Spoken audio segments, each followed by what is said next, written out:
շատ կարևոր էր այդ ժամանակ ստեղծել ինչ-որ բան, որը որ մարդկանց կտա հոգևոր սնունդ։ Բացի դրանից մարդկային հարաբերություններ կար նորմալ։ Ինքան քաղցր բաներ կային 90-ականներին։ Ֆենոմեն էր, որի բացատրությունը հետևյալն է՝ հեղափոխություն։ Հեղափոխություն հեռուստատեսությունում։ Երևակայությունն ունեինք այն ժամանակ։ Էկրանից մենք կարողացանք ազատ խոսել առաջին հերթին։ Մարդիկ գրքեր վառեցին, գրադարաններ մեծ հսկայական։ Այո, այդ տարվա երեխաները նավթ շնչելով են ապրել, ասենք ցախի այդ հոտով են ապրել։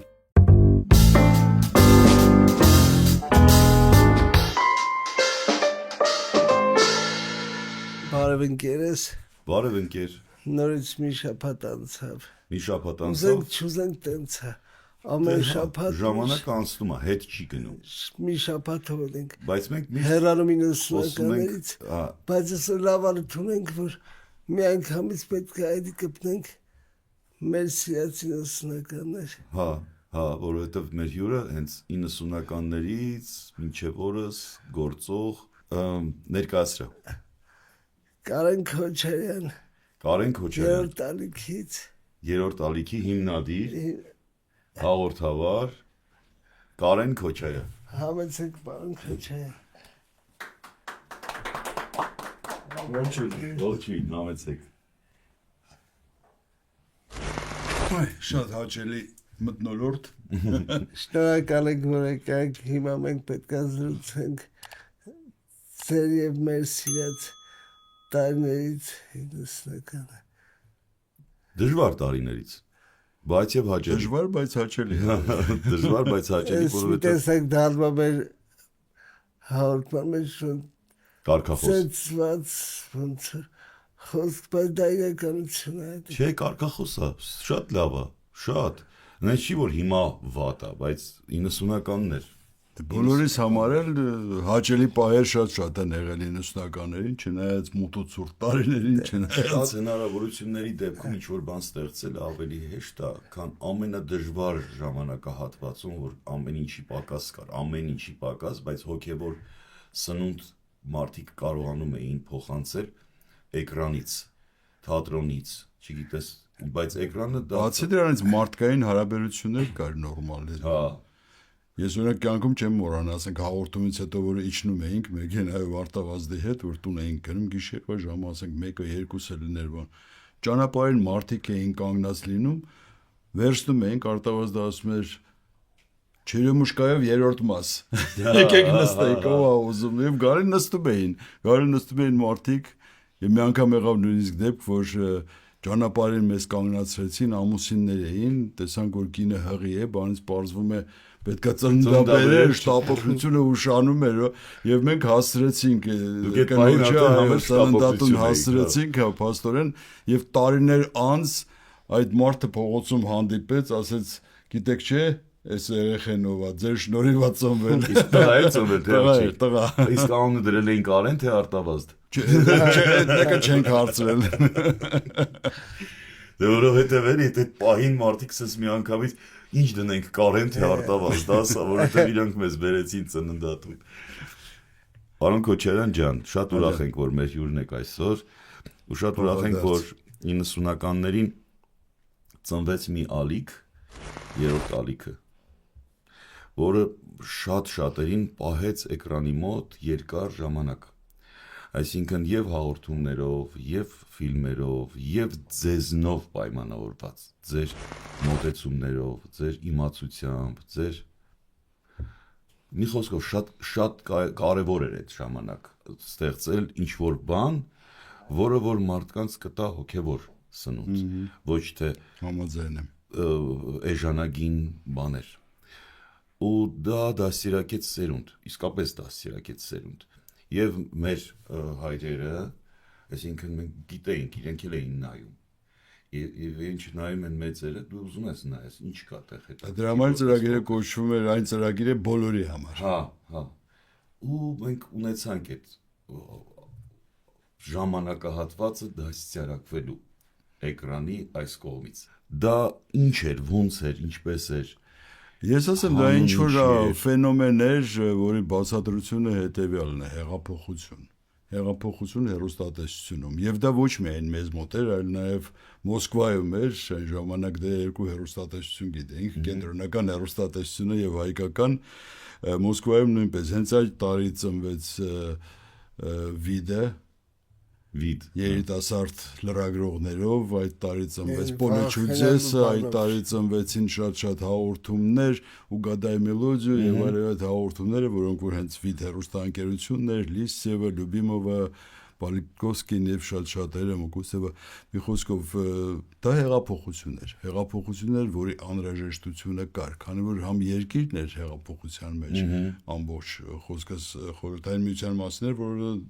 դեռ չէր փլվել, վերջի շունչները, այսպես ասած, այդ պետության եւ ինչ որ անցումային շրջանի ընթացքում դա եղավ շատ կարևոր մի բան, որը որ էկրանից մենք կարողացանք ազատ խոսել առաջին հերթին։ Ազատ խոսելը չի նշանակում լեկտիվություն, ինչ որ հաճախ կարելի է այսօր տեսնել, հանդիպել, ազատ խոսքեր կարելի ասել շատ հաճախ ոչ շատ գրական խոսքեր, այլ բազապես խոսակցական զրույցներ արտավազդի հետ նստում էինք, զրուցում էինք, այդպես էլ միջարց այնտեղ էր Մոսկվայում էր մարդիկ անկաշկանդ զրուցում էին կադրում, նրանք կարող էին եւ կատակներ անել, ինչ ասես կարող էին անել կադրում առանց լեկտիվության, առանց որևէ բանի եւ այդ ամենը հասցնել հեռուստադիտողին։ Դա էր կարծում եմ ֆենոմենը, հենց դրա որ ստեղծվեց, սակայն ինքը ուներ իր նախապատմությունը, ես կարծում եմ այդ ազատությունը եկավ խճանկար ծրագրից ժամանակին, ուզում եմ արտաքին հիշատակել մեր լուսահոգի, որը որ իրոք խենթ էր եւ այդ խենթությունը մցրեց մեր մեջ,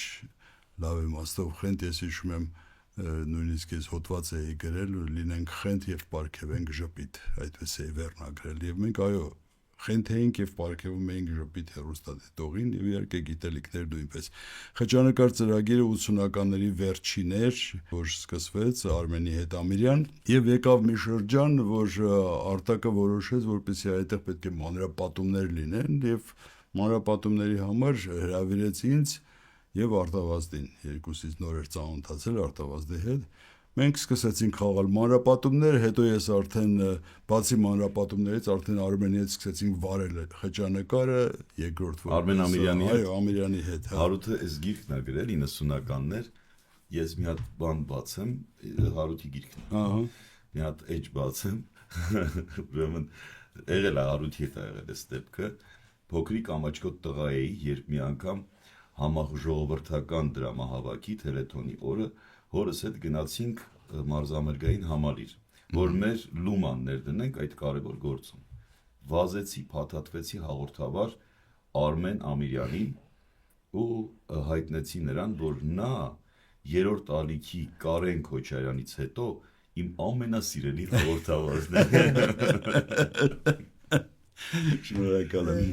Սա հստակ պատմություն է, էլի։ Համենայն դեպս այդ տարիներին ես ու Արմենը իրոք սիրված էինք։ Բայց այդ սիրված հաղորդավար լինել ինչքան դժվար բան էր, ինչքան ծանր Իհարկե։ Գիտեք ինչ,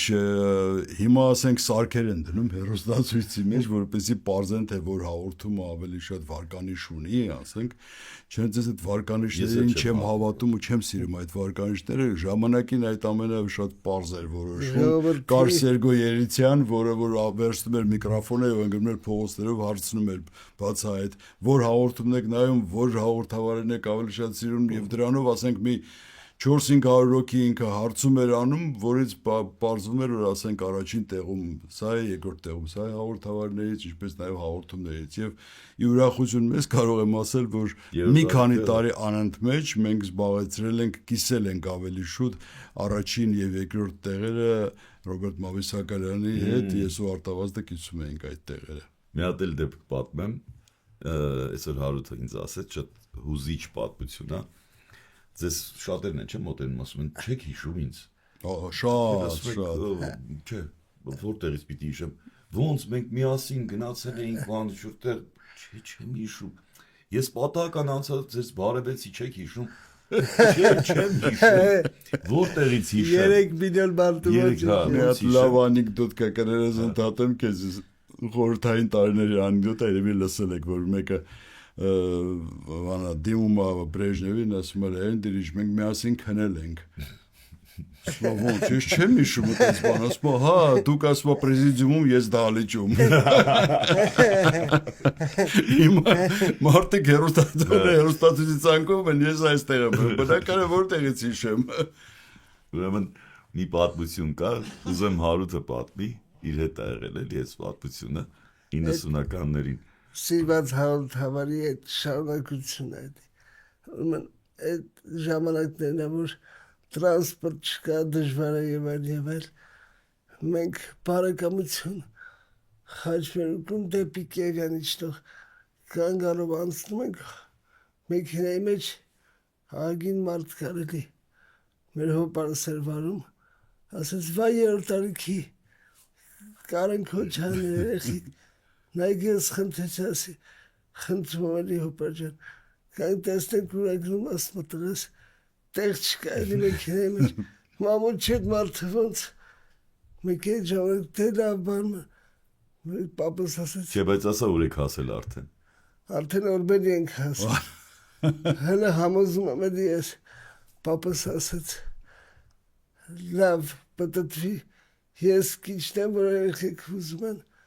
թող կարն նստի տեղից պատտվել ենք հենց այդ կանգարում պապս իջել է ուրեմն հոպարի չացես ասեց եկեք տանենք ու ենք գնում եւ այլն մի խոսքով այդ մեր համար մի հատ մեծ պարծանք էր էլի Հիմա որ ասեմ չեմ հիշում Հա դե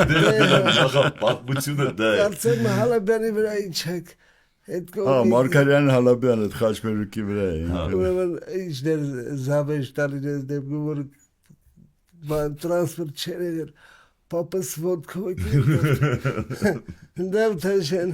Այնքան ենք ոդկով նույնիսկ հեռուստատեսությունից իջել բարձրացել ժամանակին դե հա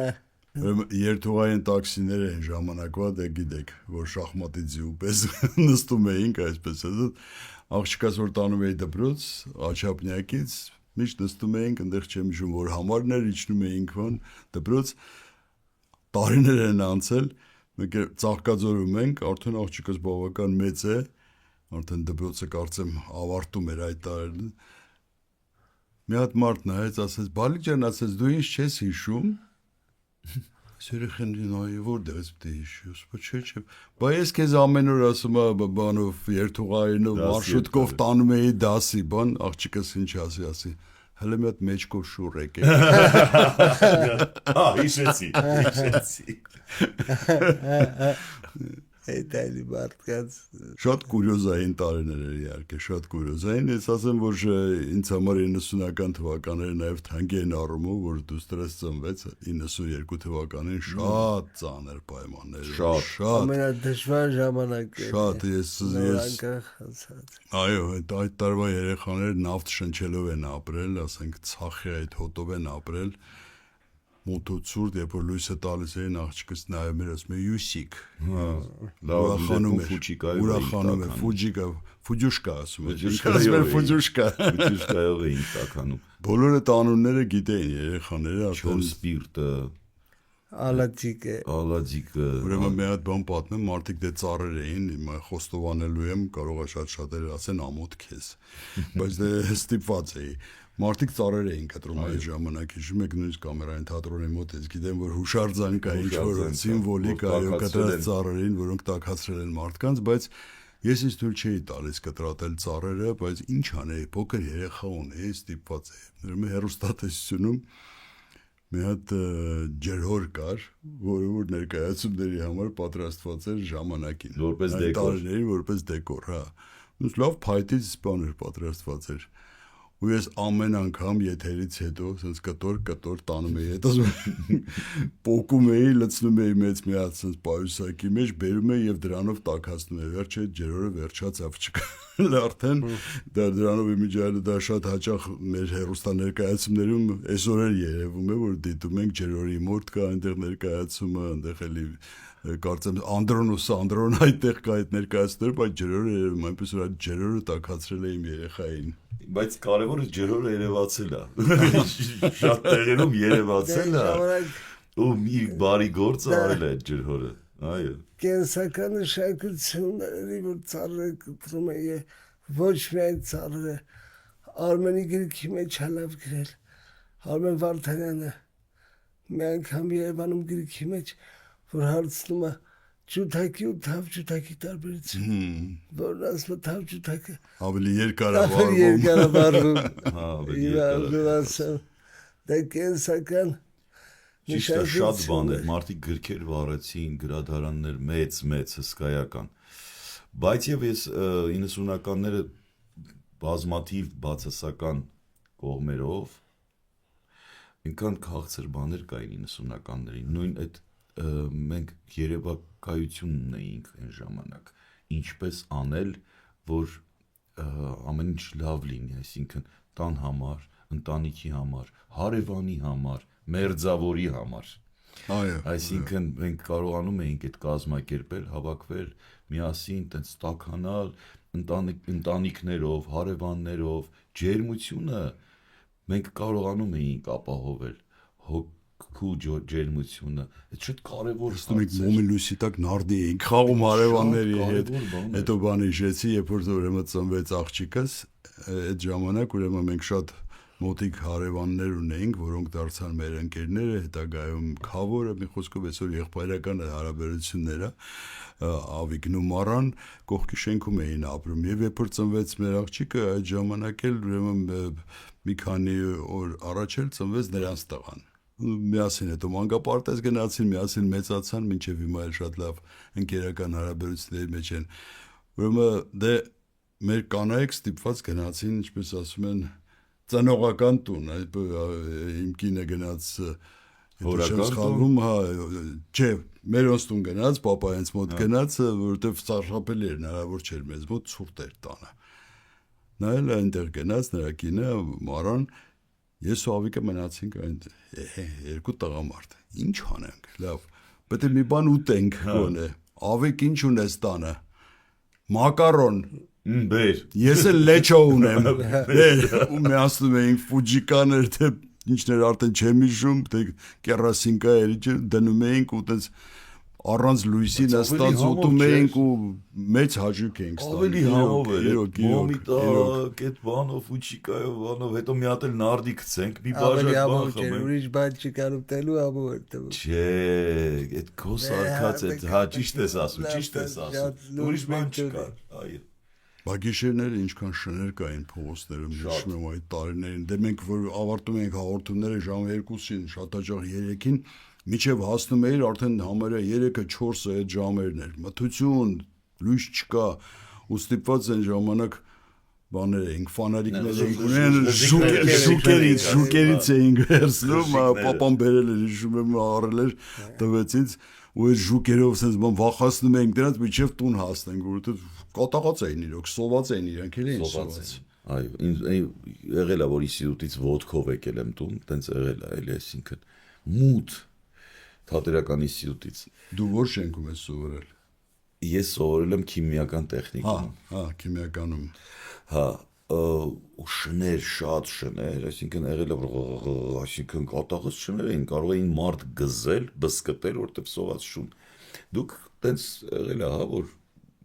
ինչ եղավ այդ երազանքը թատերական ինստիտուտի։ Այսինքն դերասանական։ Հա, որ ընդունվեիք։ Դե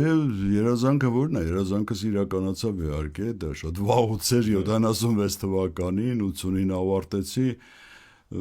աշխատել եմ հենց առաջին կուրսից աշխատել եմ որպես դերասան ռուսական թատրոնում, միջև բանակ գնալ հետո բանակից վերադարձել շարունակեցի, հետո նոր եկա արդեն հեռուստատեսություն հաղորդավար, բայց Արտաշես Գրիգորիչ Հովսեփյանի կուրսում էր, որը 3 տարի ինքը ղեկավարեց, 4-րդ տարին Կիմ Արզումանյանը, որտեղ Արտաշես Գրիգորիչը գնաց Ստեփանակերտի գեղարվեստական ղեկավար թատրոնի։ Դե հրաշալի տարիներ էր, այդ տարիները իհարկե 90-ականներ չէր, բայց էլի իր քաղցրությունը իհարկե ավելի շատ կիրթ տարիներ էր, կարող եմ ասել այն խոսքով գրագետ տարիներ եւ կարողանում էինք ստանալ յուրաքանչյուր մարդուց վերցնել շատ բան։ Դե այդպես գիգանտներ են այդ տարիներին աշխատել այնտեղ Ջեմյան, Խորեն Աբրահամյան, Ռուբեն Զարյան, մի խոսքով հիմա որ թվարկեմ շատ են նրանք եւ բախտ ենք ունեցել նրանց մոտ սովորել։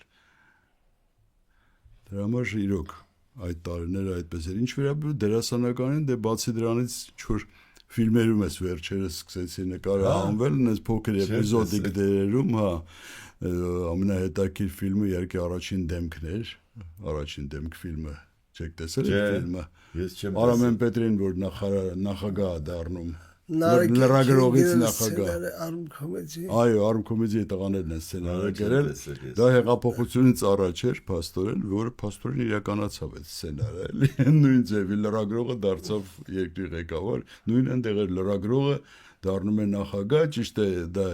լինում է սարկած է այնպես, ինչպես Բրյուսի ֆիլմը հիշում եք, Զիմագուշի նույն տարբերակով այնտեղ ստեղել ավտովթար էր լինում, Աստված գալիս է իրեն նախագահ է դարձնում, ասում է դա գնա ղեկավարի։ Մի խոսքով, այդ ֆիլմի մեջ կոմեդիա է, հա, այդ ֆիլմի մեջ ֆիլմի վերջում ես խաղում եմ հանրապետության իրական նախագահի դերը։ Ու երբ որ հարցեցի, ասեցի, որ մի նախագահ, ասեց ոչ մեկի կողմից։ Ոչ մեկ կոնկրետ ոչ մեկ։ Նախագահ Եսայանը տենց ազգանունն է, բայց դե ես այնպես արեցի, որ հավաքական կերպար սարքեցի դրանից, բոլոր նախագահներից ինչ որ բան վերցրեցի մեր։ Շարունակում եք, մասնային մասնագիտությամբ։ Շարունակում եմ, այո, եղել են մի քանի տենց էպիզոդիկ դերեր, միտեղ դատավոր եմ խաղացել։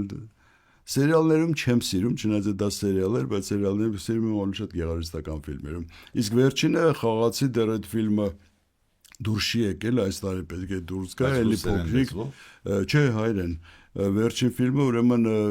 վերնագիրը չեմ իմանում, ճիշտ ասած, պայմանական վերնագիր էր այն ժամանակ դեռ բան չի, ինքը նվիրված է 60-ական թվականներին, այնտեղ մասնավորապես Տիգրան Պետրոսյանի հաղթանակին, ու ես այնտեղ շախմատային մեկնաբանի դեր եմ խաղում, որը հրապարակից, Ազատության հրապարակային վաղ թատերական հրապարակից արդեն ոնց որ ներկայացնում է այդ խաղը, էլի, հենց այդ տարբերակում։ Պարոն Քոչարյան, ինչ լավ որ գործում եք որպես նաև ձեր մասնագիտությամբ, այսինքն դերասանական մասնագիտությամբ։ Այո, ես ուզում եմ ընդհանրապես նույնիսկ բեմել վերադառնալ, տեսնենք ոնց կստացվի ու որտեղ կստացվի։ Բայց Ստանիսլավսկի, չէ, դե կապ չունի որտեղ արդեն բեմը բեմ է մնում, բայց կան առաջարկ կա ամենայն դեպս։ Չեմ ուզում բացել քարտերը, կա առաջարկ։ Հա, պետք չի բացել։ Շուտով կարծում եմ Մինչև տարվա վերջ կտեսնենք։ Որովհետև ես կարծում եմ, սենց սա դերասանի մասնագիտությունը դա պարող չի, այսինքն պարողը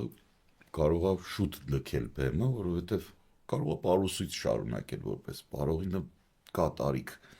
բայց դերասանի համար պիեսներ կան, շատ պիեսներ կան, որ գրվում են դերեր, այսինքն տարիքային դերեր, եւ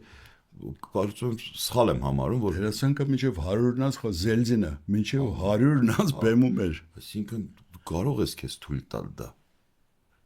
Դրա համար շատ լավ բան ասացիք, դրա համար շատ ուրախ եմ։ Կուզեմ տեսնեմ ձեզ բեմում, չեմ տեսել։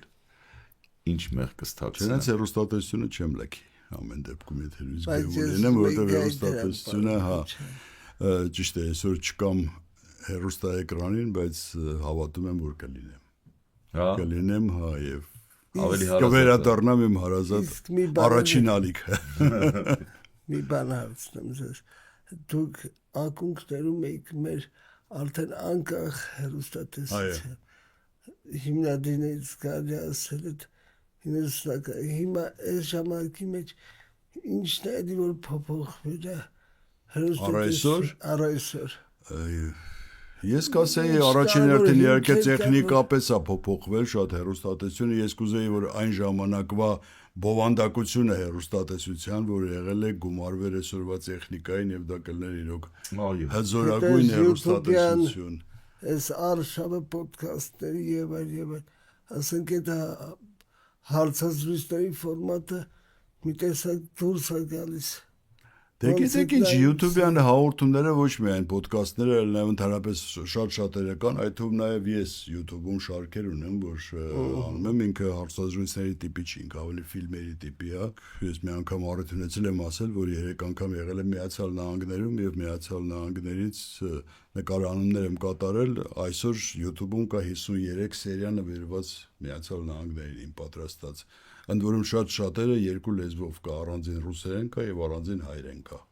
երկու տարբերակով։ Հիմա նույնիսկ ուզում եմ գոնե սուբտիտրներով Անգլերեն անգլերեն անել, այո։ Եվ ընդհանրապես ունեմ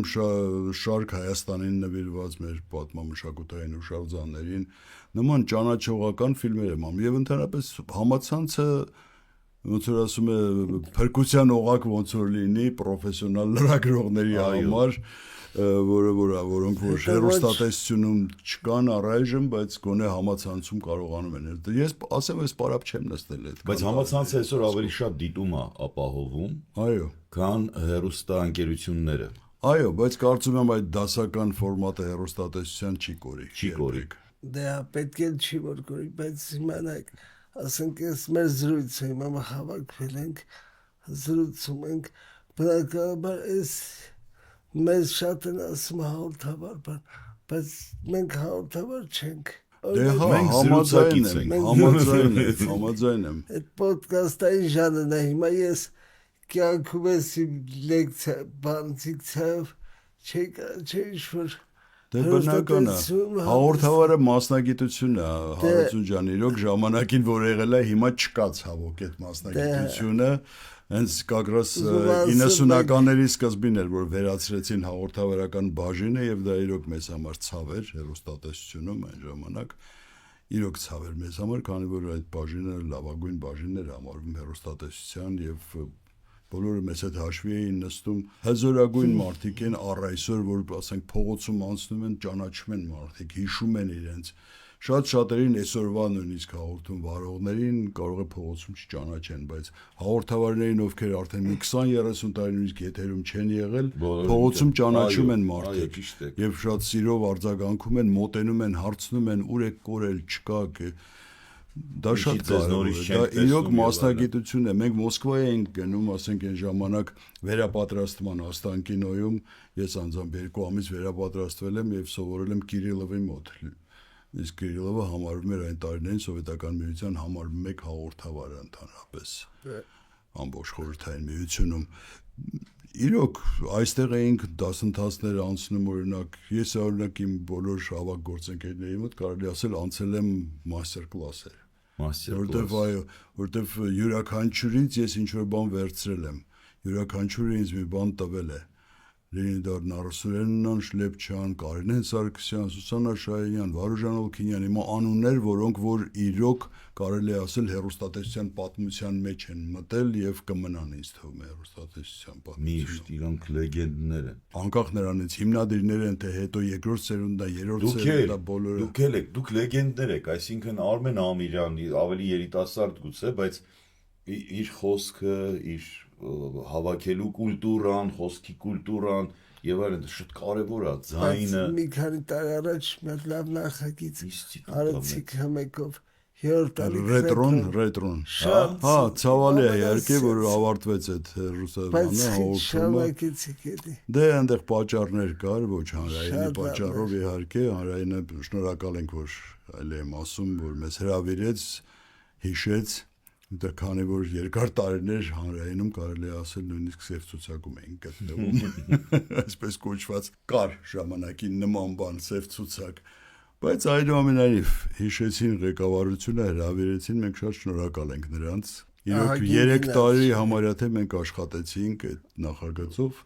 բայց ինչ-ինչ պատճառներով արխիվային բաներն էին բերում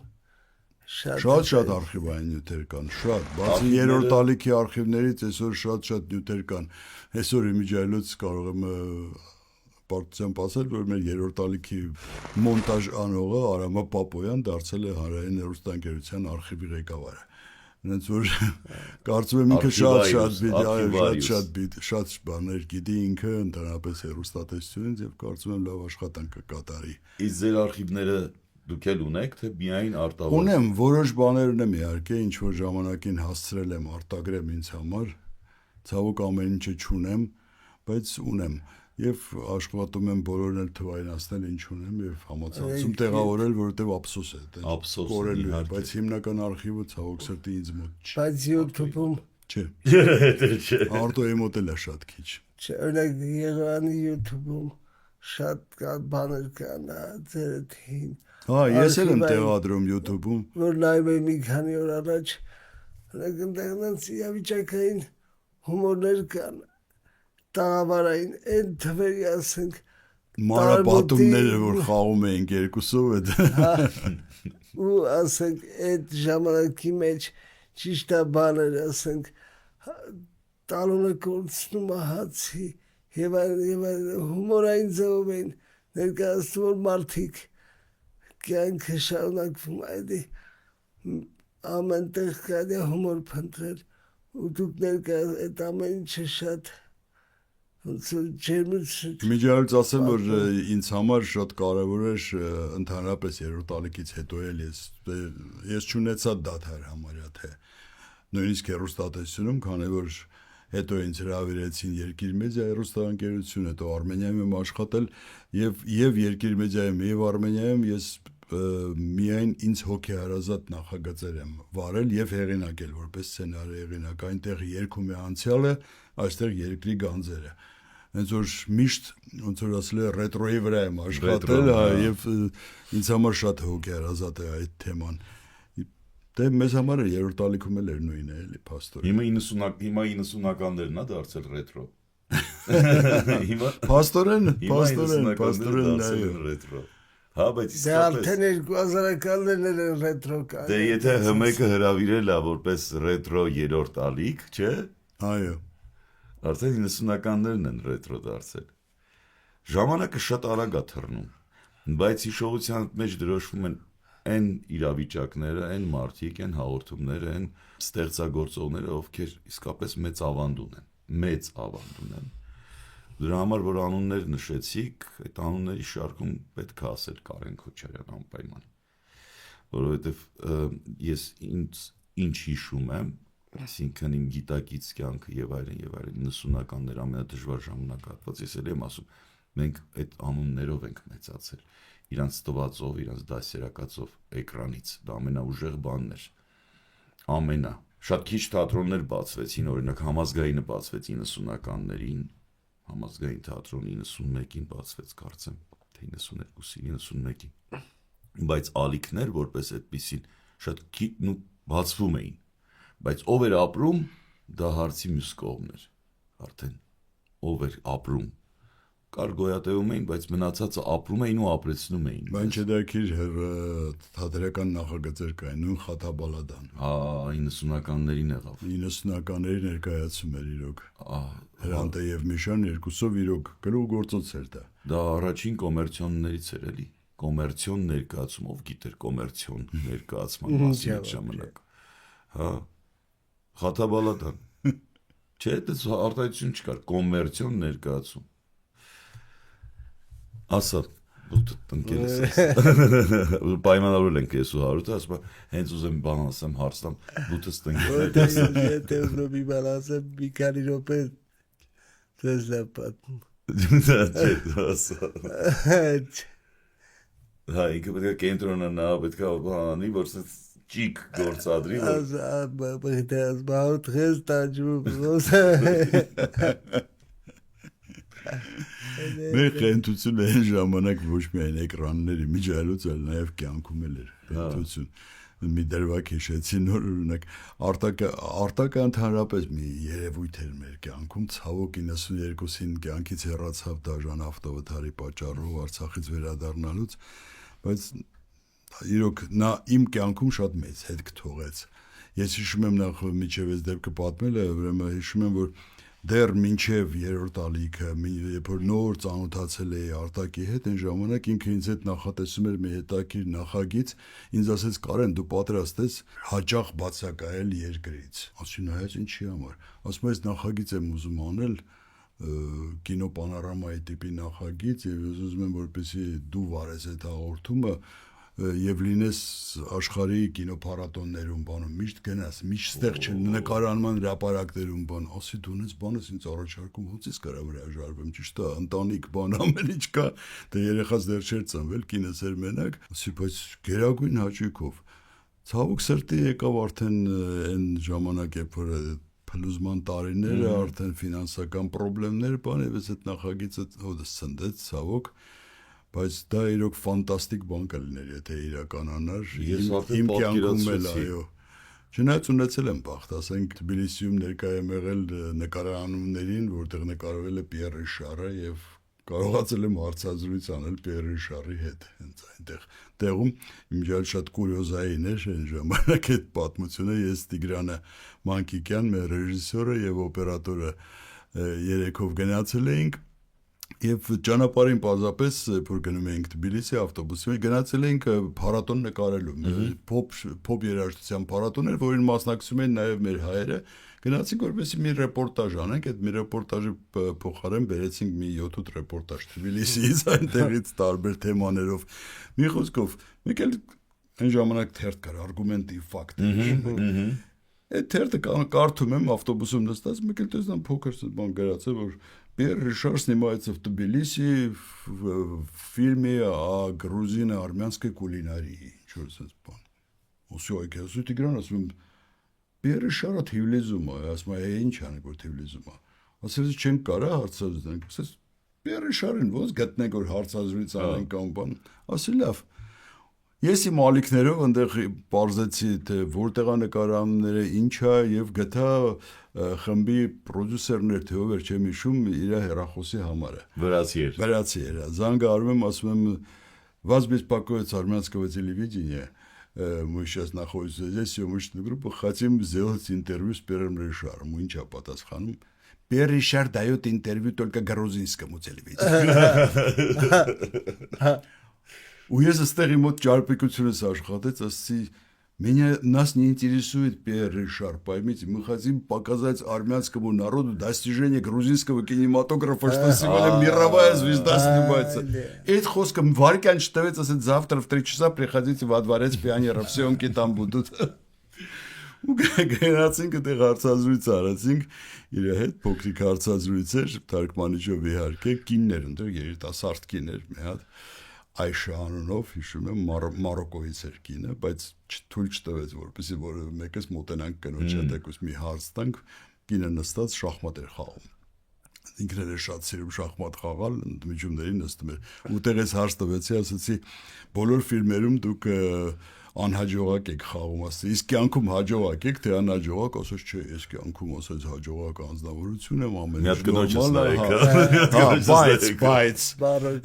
Մարոկոից կնոջից նայեք բայց ուրեմն երկու նկարահանման ենք եղել, երկու նկարահանման օրենք տեսել, առաջին նկարահանման ժամանակ ոտը խփեց փետին ու արդեն չէր կարողանում քայլել, հազիվ էր քայլում, երկրորդ նկարահանմանն էլ բիբար ընկել էր աչքի մեջ, էլի չկարողացավ նկարվի։ Ասի, սա կյանքը տանաջողակ ես խաղացել, բացպես հաջողակ եմ կյանքում։ Բայց հաճույքով տվեց ինտերվյու։ Հաճույքով տվեց Շարլ Ազնավուրին հիշեց այնտեղ որ իր մոտիկ ընկերն է Շարլ Ազնավուրը նույնիսկ ասեց նամակներ էին տվել որ ես փոխանցեմ այս նամակները բանց։ Ֆրանսիացի գիտեն Հայաստանը։ Գիտեն։ Հույներն էլ գիտեն Հայաստանը, ինչ շատ եվրոպական երկրներ կան չգիտեն Հայաստանը, բայց Ֆրանսիան եւ Հունաստանը շատ լավ գիտեն։ Հա, ես Ֆրանսիայում որ եղա, էլի 90-ականներին էր, ես ամանորին եղա։ Ֆրանսիայում 97-98 թվականների այդ ամանորներ։ Նույնիսկ այնտեղ մարդկանց հետ որ խոսում ես, հասկանում եմ, մեզ ճանաչում են, մեզ գիտեն։ Ֆրանսիացիներն էլ գիտեն, նույն հյուրանոցում գիտեն, թե Հայաստանը ով է, ինչ է։ Իրոք դա էլ էր ունիկալ շատ ուղևորություն, որ փաստորեն ստացվեց այնպես, որ ամանորը դիմավորեցինք Մուլեն Ռոժում, եղանք եւ Լիդոյում եւ Վերսալում, ամենտեղ ընդհանրապես մեկ շաբաթ, բայց իրոք դա ֆենոմենալ հիշողություններ է կապված, դե բնական է առանց կամերայի չեմ գնացել, եւ այնտեղից հետո բերեցի մի ֆիլմ պատրաստեցի Բոնանե կամ Ամանորը Փարիզում։ Ու գնաց եթեր։ Այո, գնաց եթեր։ Գնաց եթեր, այսօր մեր երթալիքով, հա։ Հիմա համացանցում կա, ինչքան գիտեմ այդ ֆիլմը տեղադրել եմ ես։ Այս համացանցը լավ բաներ ունի շատ։ Շատ լավ բաներ ունի, այսինքն Նայած ոնց է սոտագոց։ Հա, ոնց է սոտագոց։ Այսինքն դու ունես պատմություն, որը իսկապես կարելի է նայել, մարդիկ նայում են։ Էլ չասեմ, որ այսօր կարելի է համացանցում իմ հեղինակային հաղորդումներից շատ-շատերը գտնել, երրորդ ալիքի, աստղեր եւ ճակատագրերը, որտեղ որ մարդիկ են, որոնք այսօր ցավոք մեզ հետ չեն, այնտեղ եւ Գևորգ Էմին, Գուժ Մանուկյան, Ֆրունզե Դովլացյան, Վլադիմիր Մասիրյանի խոսքով իմ որ թերադրեմ շատ մարդիկ կան, որոնք մեզ հետ չեն, բայց իմ հաղորդումներում մնացել է իրոք, դա իմ հարստությունն է, դա իմ անձնական հարստությունն է կյանքի։ լավը որ կիսվում եք Դա այդ մեր հարստությամբ, հարստությունն էլ է, պարոն Հա, Քոչարյան։ ինչքան կամոթս ես թվայնացնում եմ, տեղադրում եմ, հետա տեսնենք։ որովհետև դա մեր հարստությունն է, բոլորիս հարստությունն է։ Շատերը այսինքն- ցավոք սրտի չկա։ Ես շատ ցավում եմ, որ իմ առաջին հարցազրույցը, որը ես արեցի դեռ 90-ականներին էր Մարկ Զախարովի հետ, այստեղ Հայաստանում չկա այդ Լավ, էլի։ տեսաժապավենը ցավոք սրտի անետացել, ինչ եղավ, տենց էլ չիմացանք ու ես պարզապես հպարտությամբ այս պահին կարող եմ ասել, որ Մարկ Զախարովը վերջում ասեց «Спасибо вам за такое интересное интервью»։ Ստանալ նման գնահատական Մարկ Զախարովից դա իրոք մեծ բան է ինձ համար։ Ինչ նպատակներ կան բացի թատրոնից հերոստանգերություն Հերոստանգերություն սպասում եմ, տեսնենք։ հրավերի Ես կարծում եմ կլինի կլինի ինձ էլ է հրավեր։ թվում, նոր եթերաշրջանը դեռ չի սկսվել ամեն դեպքում, ինձ էլ է թվում, որ մանավանդ այս տարի 70-ամյակն է հայկական հերոստատեսության 70-ամյակը այո, ռադիոյի այդ դեպքում էլի կլորամյակա ռադիոյինը 100-ներ, 100-ներ հա արդեն նշեցին ռադիոյի 100-ամյակը, 100-ամյակը, չնայած սեպտեմբերի 1-ին է բացվել մեր հայկական ռադիոն, բայց շուտ նշեցին։ մի տարի հիշում եմ 2007 թվականներ թե 7 թվականներ կարծեմ թե 6 թվականներ ռադիոյի եւ հերոստատեսության կլորամյակներ ու իրար հետ նշեցին Հիշում եմ, ես էլ եմ հիշում, այո, այսինքն առանձին չնշեցին ես էլ եմ հիշում։ Միջազգային որ 65-ամյակն էլ շատ լավ նշեցին, հենց 65 եւ ինքը, չէ, 65-ամյակը մենակ հերոստատեսությունն էր եւ ինչով էր ինքը լավ, որ հերոստատեսության ղեկավարությունը 5 տարի առաջ էր։ Այն ժամանակ որոշեց, որ հաղորդավարները այդ երեկոյի պետք է լինեն բոլոր հին հաղորդավարները։ Եվ մեծ բախտ վիճակվեց եւ Կարենին տեսնել Բեմում Սարգսյան եւ Նարասուրեննային, ես Ռուզանի հետ Մելյան դուրս եկանք, մի խոսքով ասած զույգերով դուրս էինք գալիս եւ հանդիպումներ քիչ են լինում այդ լինում են, բայց հա, հիմա քիչ են լինում, քանի որ յուրաքանչյուրը իր խնդիրների մեջ է, հա, առիթը հիմնականում ստեղծում է Արմեն Ամիրյան։ Այ թող ստեղծելի հաճախ պարոն Ամիրյան ջան խնդրում ենք հաճախ ստեղծեք այդ առիթները որպեսզի բոլորով նորից հավաքվեն ասենց իրարոտվեն Երբեք չեմ մոռանա մի առիթով Նարասուրեննայի ծննդյան օրն էր Շլեփչյանի եւ ելի Արմենը նախաձեռնեց այդ հանդիպումը վայ այդ ոնց է ռեստորանում հավաքվել էինք այդ ինչ երեկո էր ինչ որ սիրողական մի երկու կադր մնացել է այնտեղ իհարկե բայց ինչն էր ունիկալ որ այս մատուցողները մոռանում էին մատուցել որովհետեւ Նենց բաներ կատարվում այդտեղ կանգնած բերանները բաց նայում էին ու լսում էին թե ինչ խոսակցություններ է գնում որ ասենք Լևոն Պարոնյանը Նարոն Շլեփչյանի հետ միասին ցույց էին տալիս թե իրենք ինչպես են շքերթ բարել մայիսի 1-ին 2-ով հրապարակ այո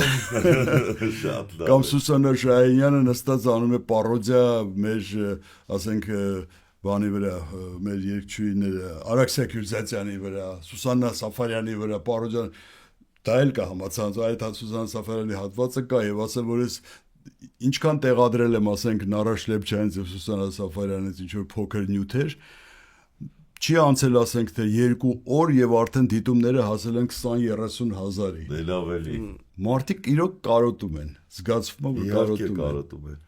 իհարկե կարոտում են ամենաքաղցր ժամանակաշրջան ու ամենաքաղցր լավ մարդիկ դրական հոգով շատ հարուստ Այն նոր տարվա ծրագրերը որ նկարահանում էին, ասենք թե նույն Հրանտ Մովսիսյան նկարահանում էր նոր տարվա ծրագրերը ստուդիայում վերջինը ես հիշում եմ որ մենք արեցինք բոլոր հաղորդավարներով առանձին ժամը 12-ին շնորհավորում էինք դա հայկական հեռուստատեսության երևի որ թիվներ 90 թիվներ 89 թիվներ կարծեմ թե 90 թիվներ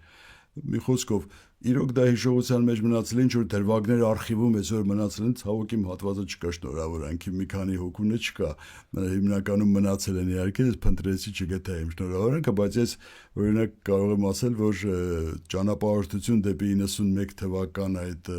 24 ժամը համարյա 24 ժամանոց մարաթոնը որը վարում ենք ես ու Արմեն Ամիրյան էլի արտակներ նախաձեռնել Լուսահոգի Արզումանյան այդտեղ ուրեմն ինձ բախտ վիճակվեց առաջին անգամ հայկական հեռուստատեսության պատմության մեջ Նարասուրեննայի փոխարեն ժամը 12-ին ուղիղ եթերում շնորհավորել մարդկանց ամանորը այն էլ որտեղից ազատության հրապարակից մտանք ընդեղից ուղիղ եթեր իրոք դա հիշողության մեջ մնում է իրոք դա ինձ համար պատմություն է եւ Հպարտանում եմ ես դրանով։ Մենք էլ շատ ուրախ ենք ու քաջ, որ դուք այսօր մեր հյուրն եք, պարոն Քոչարյան ջան։ Ցավոք ժամանակը նենց արագ է թռնում, չես հասկանում ինչի տենց թռավ ժամանակը։ Ուզում ես հազրուցես։ Ոնց որ 90-ականները թռան։ Ոնց որ 90-ականները թռան, բայց եւ մնացին մեր հիշողության մեջ։ Այսօրը մենք կհիշենք շատ այնպես վառ, ուրախ 90-ականներ։ Շնորհակալություն, որ մեր հյուրն եք։ Ձեզ էլ եմ շնորհակալ։ Սա պարոն Քոչարյան, Հատուկ պատրաստել է, ոչ ոքի համար չի ստորագրում, պարոն Քոչարյան։ այստեղ Հրաշք։ Սիրով նվիրում եմ 90-ականները ջերմացնող սիրված հաղորդավոր կարեկը։ Շատ շնորհակալ եմ հարցին։ շնորհակալ եմ ձեզ, որ եկեք։ Շատ շնորհակալ։ Դե մենք կսպասենք ձեզ եւ եթերով տեսնելու եւ ներկայացումներին ձեր։